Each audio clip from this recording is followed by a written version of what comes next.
দুনিয়া তো তেমন কিছুই না বাপ। যদি কিছুই হতো, দুনিয়ায় যদি মূল আকাঙ্ক্ষা প্রিয় বস্তু হতো, তো আল্লাহ বেঈমানকে দিত না, ইমানদারকেই দিত।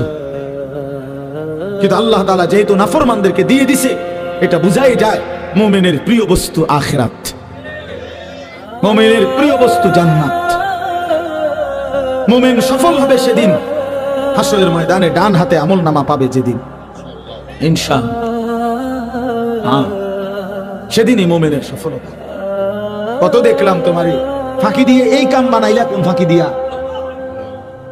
হায় হায়, এই কামটা বানাইলা কেমনে? আজ তোমার ডান হাতে আমলনামা। খোদার কসম, ইমানদার তখন বলবে ইন্নী জানান্তু আন্নী মুলাকিন হিসাবিয়া। এই বাবা, বন্ধু, তুমি যদিও দেখছো আমারে একই অটোতে, একই সিএনজিতে, একই বাজারে, একই হোটেলে, আমি তোমাদের সাথেই চলছি ফিরছি, খাইছি ঘুমাইছি, কিন্তু আমি কলিজা দিয়া বিশ্বাস রাখতাম এই হাসরের ময়দান হবে।